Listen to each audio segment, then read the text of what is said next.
Hello বন্ধুরা, welcome back to my channel. তোমরা সকলে কেমন আছো? আশা করি ভালো আছো, আমিও ভালো আছি।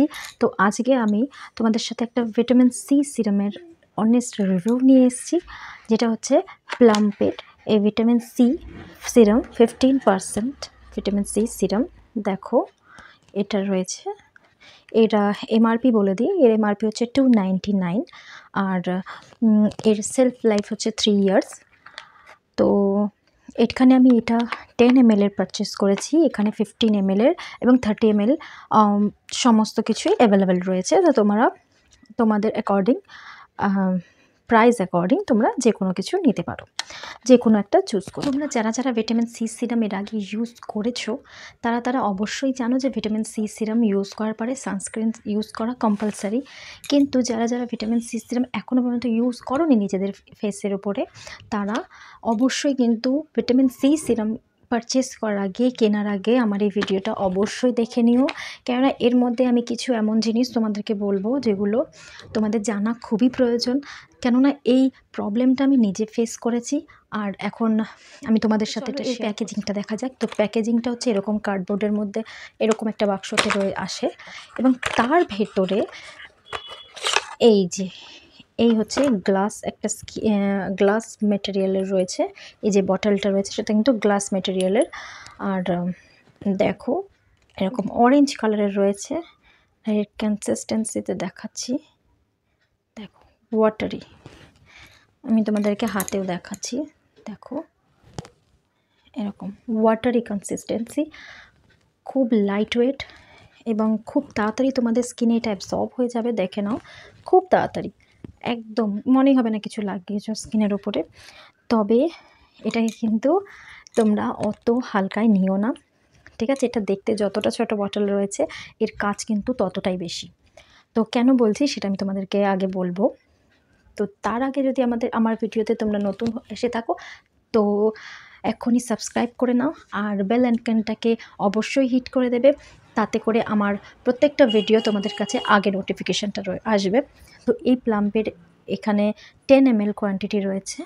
আমি এটাকে ইউজ করছি এবং এখনও করে কিছুদিন আগে পর্যন্ত আমি করেছি। এখন আমি এটাকে কিছুটা বন্ধ করে রেখেছি। তো তার কারণটা কি আমি সেটা তোমাদেরকে ভিডিওতে আগে বলবো। তো প্রথমে দেখে নিই যে এটাকে ইউজ কী করে করব। তো প্রথমেই আমি একটা জেন্টাল ফেস ওয়াশ দিয়ে মুখটাকে ক্লিন করে নেব ভালো করে, দেন আমি এই প্রোডাক্টটা ইউজ করব। তো এর মধ্যে রয়েছে ভিটামিন সি, জাপানিজ ম্যান্ডারিন, যেটা তোমাদের স্কিনকে রেডিয়েন্ট গ্লো প্রোভাইড করবে, এবং কাকাদু প্লাম, যেটা তোমার স্কিনে ইনস্ট্যান্ট হাইড্রেশন এবং নারিশমেন্ট দেবে। তো এই রকমভাবে আমি হাতে নিয়ে রাফ করে তারপরে আমি ড্যাব ড্যাব করে এই সিরামটাকে অ্যাপ্লাই করব। দেন আমি একটা ময়েশ্চারাইজার, একটা জেন্টাল ময়েশ্চারাইজার যেটা আমি রেগুলার ইউজ করি সেটাই আমি ইউজ করে নেব, ভালো করে মাসাজ করে নেব। দেন আমি যেহেতু এটা ব্যবহার করছি, সেহেতু আমি SPF 15 বা এখানে এটা ইউজ করছি, তো তাই জন্য আমি এখানে সানস্ক্রিন ইউজ করেছি। তোমরা যদি এটা পিএমএ ব্যবহার করো তাহলে কিন্তু সানস্ক্রিন ইউজ করার কোনো দরকার নেই, জাস্ট একটা ময়েশ্চারাইজার, ভালো একটা ময়েশ্চারাইজার স্কিনের ওপরে লাগালেই এটা এনাফ হবে যাবে। তো এবার বলি যে এটা আমি কেন এখন বন্ধ করে রেখেছি কয়েকদিন ধরে এটা লাগানো। কেননা আমি এটা পারচেস করেছি, আমার প্রায় এক সপ্তাহের ওপরে হয়ে গেছে, প্রায় 10 দিনের মতন এটা আমি পারচেস করেছি এবং অ্যাপ্লাই করছি। আমি প্রত্যেক দিন এটা অ্যাপ্লাই করতাম, রাত্রে না, আমি সারাদিনে একবারই আমি আমার স্কিনের ওপরে সকালবেলায় আমি এটা অ্যাপ্লাই করতাম। তো তারপরে হঠাৎ করে দেখি বেশ 4-5 দিন ধরে যখন আমি এটা ইউজ করে নিয়েছি, তো তারপরে দেখছি আমার স্কিনে কিন্তু কোনো রকমের কোনো এফেক্ট পড়েনি। আমার স্কিনে কিন্তু কোনো রকমের, কেন আমি প্যাচ টেস্ট নিয়েই আমি এটা অর্ডার করেছি। আর এর আগেও আমি ভিটামিন সি সিরাম ইউজ করেছি নিজে পার্সোনালি, কিন্তু আমি 15% ভিটামিন সি সিরাম কখনো ইউজ করিনি। এর আগে আমি 10%, যেটার এর পাওয়ারটা যেটা ছিল সেটা কিন্তু 10% ছিল, আমি সেটা ইউজ করেছি। আর আমি প্লাম্পেরটাও আমি এর আগে ইউজ করিনি, এটা আমার ফার্স্ট পারচেস প্লাম্পের। তো এটা কাজ খুবই ভালো করে, কিন্তু তোমার স্কিনের ওপরে অনেক কিছু ডিপেন্ড হয়ে থাকে। যেমন আমি যখন এটা ইউজ করেছি, আমি বেশ 4-5 দিন এটা ইউজ করার পরে দেখছি আমার হঠাৎ করে আমার চোখগুলো পুরো ফুলে গেছে, দুটো চোখই হঠাৎ করে আস্তে আস্তে ফুলতে শুরু করেছে, এবং মানে ঠিক 4 থেকে 5 দিনের মাথায় আমার চোখটা জাস্ট অনেকটা ফুলে গেছিলো, প্রচণ্ড ফুলে গেছিল আমার চোখ। আমি বুঝে উঠতে পারছিলাম না যে হঠাৎ করে এমন কি হলো আমার স্কিনের ওপরে যে আমার চোখে এরকম অ্যালার্জি টাইপের হয়ে গেছে। তো তখন আমি বুঝতে পারলাম যে আমি রিসেন্টলি আমার স্কিন কেয়ারে আমি একটা প্রোডাক্ট আমি অ্যাড করেছি। তো সেই প্রোডাক্টের জন্য তো আর এরকম হচ্ছে না তার সাইড এফেক্টে। তো আমি আগেও বলি যে আমার স্কিনে কিন্তু কোনো রকমের কোনো প্রবলেম হয়নি। আমার প্রবলেম হয়েছে আমার আইয়ে। কিন্তু আমি আইয়ে কিন্তু এই সিরামটা অ্যাপ্লাইও করিনি। আমি ঠিক আইয়ের এই সার্কেলটা ঠিক এতটুকু সার্কেল বাদ দিয়ে আমি কোনো সিরাম অ্যাপ্লাই করি।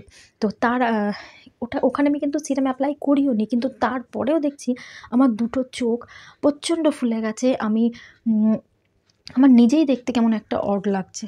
তো তখনই আমি বুঝতে পারলাম যে আমি এই ভিটামিন সি 15% সিরামটা আমি একটু বেশি হয়তো ব্যবহার করে নিচ্ছি, অথবা আমার স্কিন হয়তো এটা নিতে পারছে না, সুটেবল হচ্ছে না এখন।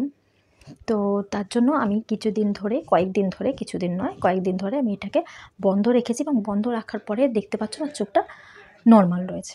দুটো চোখই দেখো একদম নর্মাল রয়েছে, কোনো ফোলা ভাব নেই, কোনো কিছু নেই। কিন্তু আমি যে ভিডিওটা তোমাদেরকে সাথে দেখাচ্ছি, তার মধ্যে দেখো যে কতটা তফাৎ রয়েছে আজকের চোখের মধ্যে সেদিনকার চোখের মধ্যে। আমি নিজেই ফিল করতে পারছি, নিজেই দেখতে পাচ্ছি।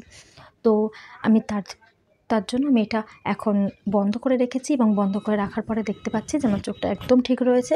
তো তার মানে হচ্ছে আমি এই প্রোডাক্টটার জন্যই আমার চোখে ওরকম অ্যালার্জিটা হয়েছিল। তো তোমরাও যখনই দেখবে কোনো একটা প্রোডাক্ট, দেখো আমরা যদি অনলাইনে কোনো কিছু পারচেস করি অথবা অফলাইনে কোনো কিছু পারচেস করি, তো এমন তো নয় যে প্যাচ টেস্ট নিয়েই তুমি সঙ্গে সঙ্গেই বুঝতে পারবে তোমার স্কিনের জন্য এটা সুটেবল আছে কি না। অনেক সময় হয় যে আমরা পয়সা দিয়ে জিনিসপত্র কেনার পরেও আমরা কিছুদিন ব্যবহার করার পরে হঠাৎ করে আমাদের স্কিনে ওটা দেখা যায় যে এটা হয়তো তোমার স্কিনে এখন নিতে পারছে না। তো তার জন্য যখনই এরকম দেখবে পুরোপুরি স্কিনে সব কিছু লাগানো বন্ধ করে দেবে, সমস্ত কিছু স্টপ করে দেবে। বাইরের কোনো কিছু লাগানোর দরকার নেই। নর্মাল যেমন ফেস ওয়াশ করো, ময়েশ্চারাইজার লাগাও, ব্যাস, আর অন্য কোনো জিনিস নয়। তো ঠিক এরকম যখন করবে কয়েকটা দিন, তখনই তোমরা দেখতে পারবে যে তোমাদের স্কিন আবার আগেকার মতন হয়ে যাচ্ছে। মানে স্কিনকে কিছুদিন টাইম দিতে হবে তোমার স্কিনকে ঠিক করার জন্য। তুমি যে বাইরের অনেকগুলো জিনিস স্কিনের ওপরে লাগাচ্ছ, অ্যাপ্লাই করছো, তা সেগুলোকে ঠিক করার জন্য সেগুলো যখন স্কিনের মধ্যে যাচ্ছে, সেটা তো বাইরের জিনিস, স্কিন তো সেগুলোকে চেনে না, তোমার বডি সেগুলোকে চেনে না। তুমি হঠাৎ করে বাইরের থেকে কোনো জিনিস তোমার স্কিনে অ্যাপ্লাই করছো, বডি থেকে তুমি দিচ্ছ। তো যখনই বডিটা সেটা নিতে পারছে না, তার একটা সাইড এফেক্ট তোমাদেরকে দেখাবে। তো যখনই তোমরা সেটা বুঝে এবার সেই প্রোডাক্টটা ব্যবহার করা বন্ধ করে দেবে, তখনই তোমরা নিজেরাই বুঝতে পারবে যে তোমার বডি অটোমেটিক রিকভারি হচ্ছে। অটোমেটিক, তোমার কোনো কিছু করার দরকার নেই। এটাই হচ্ছে আমাদেরকে একটা ন্যাচারাল পাওয়ার দিয়ে রেখেছে ভগবান, যে তোমার স্কিনে অথবা তোমার বডিতে যদি কোনো কিছু হয় কোনো বাইরের জিনিসের কারণে, তো সেটা যদি তুমি বন্ধ করে দাও, অটোমেটিক তোমার স্কিন রিকভারি হয়ে যাবে। তো দেখতে পাচ্ছ, এই জন্যই আমি রিসেন্ট এটা বন্ধ করে রেখেছি। তবে এটা আমি একেবারেই বন্ধ করব না। এটা আমি প্রথমে সপ্তাহে 1 দিন, তারপরে কিছুদিন পরে সপ্তাহে 2 দিন এরকম করে ব্যবহার করব। আমি এটা কিন্তু রোজ অ্যাপ্লাই করব না। তা তোমরা যারা এরকম কোনো স্কিন কেয়ার প্রোডাক্ট পারচেস করে নিয়েছো, যেগুলো হয়তো প্রত্যেকদিন ব্যবহার করার পরে তোমার স্কিনে কোনো রকম কোনো প্রবলেম হয়েছে, তো তোমরাও এরকম করতে পারো। কেননা পয়সা দিয়ে কেনা জিনিস তো, এগুলো ফেলে দিতে গায়ে লাগে, ঠিক আছে? তো ফেলার কোনো দরকার নেই। সপ্তাহে 1 দিন করে ইউজ করো, কেন স্কিনে ভিটামিন সি এরও প্রয়োজন হয়। তো প্রথমে তোমরা সপ্তাহে 1 দিন করে ইউজ করো, তারপরে নেক্সট সপ্তাহে 2 দিন, এরপরে আস্তে আস্তে দিনটা বাড়াতে পারো। তো এটা ছিল আমার আজকের অনেস্ট রিভিউ, তোমাদের সাথে শেয়ার করলাম আমার অনেস্ট রিভিউ, আমার নিজের এক্সপিরিয়েন্স শেয়ার করলাম এই প্রোডাক্টটার সাথে। তো ভিডিওটা কেমন লাগলো অবশ্যই জানিও। বাই।